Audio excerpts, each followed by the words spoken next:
I know you ran for Senate in Maryland, talked a lot about Baltimore, understand Baltimore. Well, there's a feud going on between Elijah Cummings and the president about conditions there. The Baltimore Sun, the newspaper of record in that town, had a headline on Saturday based on this back and forth. It wrote, "Better to have a few rats than to be one," a not-so-veiled reference at the President of the United States. But we did some searching of previous headlines, Dan, at the Baltimore Sun.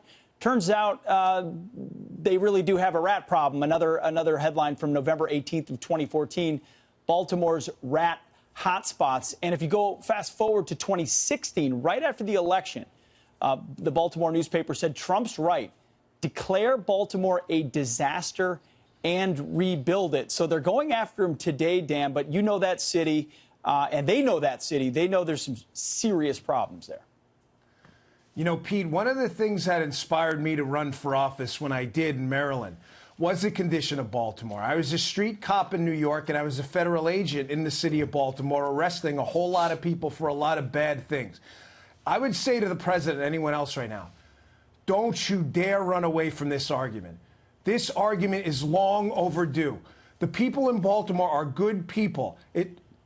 These are decent, quality people. I remember being a cop in New York City in one of the worst precincts in the city, the 7-5 precinct, and people coming up to me and tapping me on the shoulder and saying, please, do something about this guy on the corner. He's slinging drugs. Just don't tell him I said anything.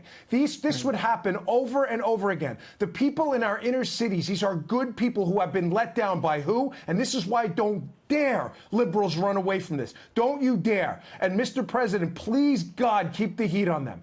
Liberals have destroyed and decimated these cities. They have been a forest fire. You know, Pete, in the 1950s, Baltimore was one of the wealthiest cities in America. It has been driven into the ground by monopolistic liberal control. The government did this to people. There is nothing wrong with the citizens of Baltimore. These are people looking for safety and prosperity. And thank God the president brought the heat to these Democrat politicians who have destroyed those cities. When is the accountability going to start? It better start now. Don't dare run away from this argument. Anyone. It's long overdue. I do believe Nancy Pelosi's own father was once upon a time the mayor of Baltimore. Alessandro. But what do you make of the fact that so many are looking at the president's comments and they're saying, regarding Elijah Cummings and Baltimore, and they're saying, this is racist?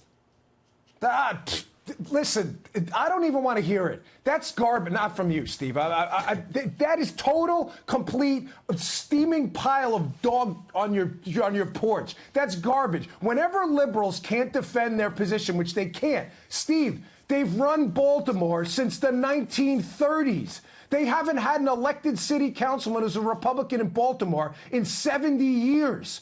What's their defense going to be? The Republicans did this? So what do? They scream, you're a racist, you're a misogynist, you're an istophobic, phobophobe. Any word with an ist or a phobe at the end, you are. Ignore that. Nobody pays attention to these idiots anymore anyway with this racist stuff. They've diluted the word so much, Steve. The sad part is actual racists may get away with it because liberals call everybody a racist. Nobody cares what they say. They have driven this city into the ground. Did you hear what I just said? They have not had an elected Republican on the city council, I believe, since the 30s. Fact check me if I'm wrong, folks. The show has millions of viewers. You can check it out, too. Who did this? The Republicans? What are you going to do? Blame it on the people of Baltimore? How racist is that? Oh, what are you going to say? They're incapable of prosperity? No, I assure you, they were very prosperous once. You did this, the libs. And of course they're going to say the president's racist because their fear right now, Steve, is the national conversation is going to change and a bunch of people are going to start looking and go, wait, who did destroy Baltimore? It wasn't Donald Trump.